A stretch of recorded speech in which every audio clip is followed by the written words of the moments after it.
दिल्ली में लगातार दूसरे दिन आज भी जारी रहेगी बीजेपी केंद्रीय चुनाव समिति की बैठक में कल पहले असम फिर बंगाल के उम्मीदवारों पर चर्चा हुई।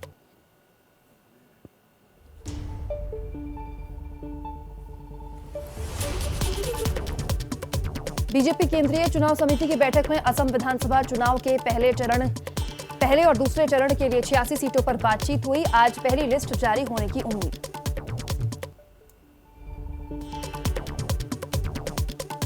बीजेपी मुख्यालय में केंद्रीय चुनाव समिति की बैठक में प्रधानमंत्री नरेंद्र मोदी, गृह मंत्री अमित शाह और पार्टी अध्यक्ष जेपी नड्डा समेत कई बड़े नेता मौजूद थे।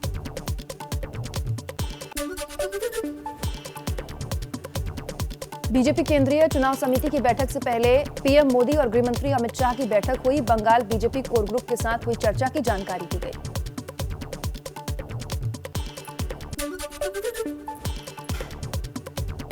जेपी नड्डा के घर बंगाल बीजेपी कोर ग्रुप की बैठक करीब 6 घंटे तक चली। गृह मंत्री अमित शाह, कैलाश विजयवर्गीय, दिलीप घोष, शुभेंदु अधिकारी मौजूद थे।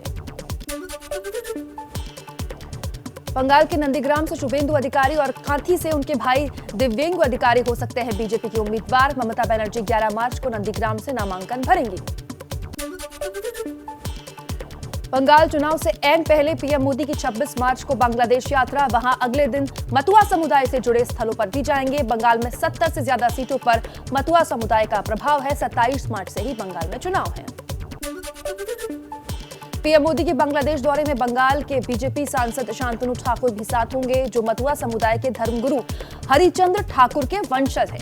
मतुआ समुदाय के तीर्थ स्थल पर जाने वाले मोदी भारत के पहले प्रधानमंत्री होंगे। असम में बीजेपी गठबंधन का सीट फॉर्मूला तय। असम में 92 सीटों पर चुनाव लड़ेगी बीजेपी। एजेपी को 26 सीट और यूपीपीएल को 8 सीट मिलेंगी। गठबंधन को लेकर आधिकारिक ऐलान आज होगा।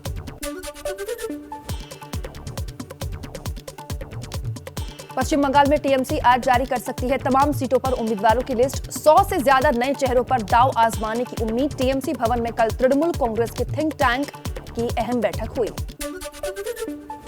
बंगाल चुनाव के लिए लेफ्ट फ्रंट आज दोपहर 3 बजे उम्मीदवारों की लिस्ट जारी करेगा। लेफ्ट फ्रंट 162 सीटों पर लड़ रहा है। कांग्रेस 92 और इंडियन सेक्युलर फ्रंट 37 सीटों पर मैदान में है। महंगाई के मुद्दे पर 7 मार्च को दार्जिलिंग में रैली करेंगी सीएम ममता बनर्जी। 7 मार्च को ही कोलकाता में पीएम मोदी की भी रैली है।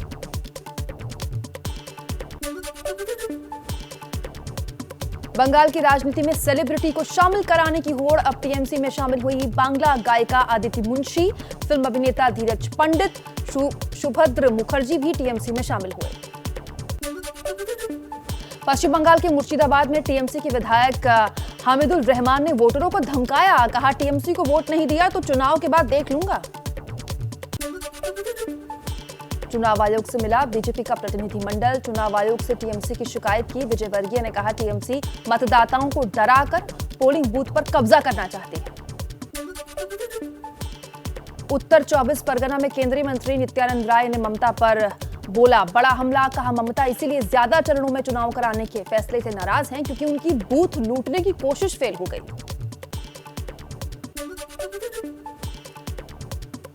टीएमसी ने बंगाल मुख्य निर्वाचन अधिकारी को चिट्ठी लिखकर चुनाव उपायुक्त सुदीप जैन को हटाने की मांग की। उन पर पक्षपातपूर्ण कार्रवाई करने का आरोप लगाया। चुनाव आयोग में बंगाल मामलों के प्रभारी हैं सुदीप। केरल में बीजेपी के सीएम उम्मीदवार होंगे मेट्रो मैन ई श्रीधरन।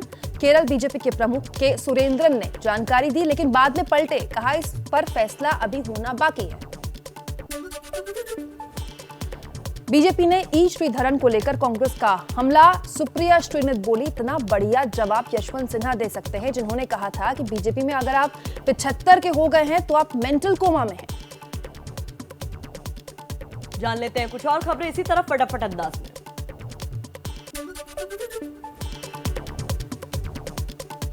तमिलनाडु बीजेपी अध्यक्ष ने चुनाव आयोग को चिट्ठी लिखी। राहुल गांधी पर आचार संहिता उल्लंघन का आरोप लगाया। राहुल गांधी के प्रचार पर रोक लगाने की मांग की। मुंबई में बॉलीवुड हस्तियों के घर और दफ्तर पर आयकर विभाग की छापेमारी अब भी जारी। टैलेंट मैनेजमेंट कंपनी क्वान के 4 बैंक खाते फ्रीज किए गए। जल्द कई हस्तियों के दस्तावेजों के लिए पूछताछ के लिए बुलाने की तैयारी है। सूत्रों के मुताबिक आयकर विभाग को कई व्हाट्सएप चैट मिली जिनसे कैश में लेन देन की बड़ी जानकारियां हाथ लगी। अलग अलग हस्तियों के 7 लॉकर्स सीज करने के आदेश दिए गए। बॉलीवुड हस्तियों पर छापों को लेकर सीबीडीटी का बयान। 350 करोड़ की संदिग्ध रकम को लेकर नहीं मिले साफ जवाब। किसी व्यक्ति या कंपनी का नाम सीबीडीटी ने नाम नहीं लिया। पीएम मोदी को एक और अंतर्राष्ट्रीय सम्मान। आज global energy and environment leadership award से सम्मानित किए जाएंगे। शाम 7 बजे मोदी अपना मुख्य भाषण भी देंगे। पीएम मोदी की आज स्वीडन के पीएम स्टीफन लोफवेन के साथ शिखर वार्ता। दोपहर 3:30 बजे वीडियो कॉन्फ्रेंसिंग से बातचीत होगी। किसान आंदोलन को आज 100 दिन पूरे। राकेश टिकैत बोले, जब तक सरकार कृषि कानून वापस नहीं लेती आंदोलन चलता रहेगा। तैयारी लंबी है। हरियाणा में पंचायत चुनाव में हो रही देरी पर किसान नेता गुरनाम सिंह चढ़ूनी ने खट्टर सरकार को घेरा। कहा, बीजेपी को चुनाव हारने का डर। पंजाब में कांग्रेस विधायक नवजोत सिंह सिद्धू का अपनी ही अमरिंदर सरकार पर निशाना। खेती और किसानों के विकास के नुस्खे सुझाए। कहा, केंद्र के कृषि कानूनों के उलट किसान हित में अपनी ओर से कानून बनाए राज्य सरकार। अखिलेश यादव आज अलीगढ़ के टप्पल में किसान महापंचायत को संबोधित करेंगे। कृषि कानून विरोधी आंदोलन को तेज करेंगे। समाजवादी पार्टी के कई बड़े नेता इसमें जुटेंगे। एमपी में दिग्विजय सिंह ने शुरू की किसान महापंचायत की मुहिम। रतलाम में कल 29 किसान संगठनों के नेताओं को जुटाया। मंच से नीचे बैठकर किसान नेताओं को सुना भी। राम मंदिर चंदे को लेकर महाराष्ट्र विधानसभा में भारी हंगामा। प्रदेश कांग्रेस अध्यक्ष नाना पटोले ने पूछा, क्या बीजेपी ने राम मंदिर के नाम पर टोल वसूली का ठेका लिया? बीजेपी ने ऐतराज जताया, शिवसेना पर तंज किया। महाराष्ट्र के गृह मंत्री अनिल देशमुख का दावा, ठाणे में महिला से घर में घुसकर छेड़छाड़ के आरोप में बीजेपी पार्षद नितिन तेलवने की हुई गिरफ्तारी। बुधवार देर रात का मामला बताया गया। मुंबई यूथ कांग्रेस का कौन बनेगा अध्यक्ष, इसका फैसला इसी हफ्ते होने की उम्मीद है। अध्यक्ष पद के लिए जिशान सिद्दीकी और सूरज ठाकुर के बीच कड़ा मुकाबला। इंटरव्यू राउंड के बाद हाईकमान नाम का ऐलान करेगा।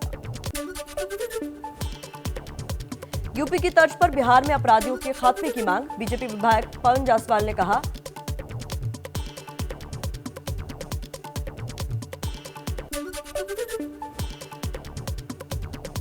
राजस्थान में वसुंधरा की धार्मिक यात्रा में छिपी 2023 के विधानसभा चुनाव की तैयारी। जन्मदिन से एक दिन पहले 7 मार्च को भरतपुर के आदि बद्रीनाथ मंदिर पहुंचेंगी। रात मंदिर में ही रहेंगे। हजारों समर्थक जुटेंगे।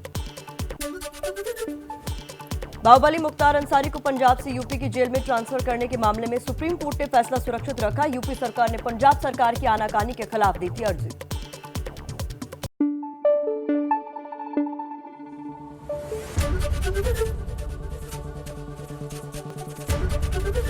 एबीपी न्यूज आपको रखे आगे।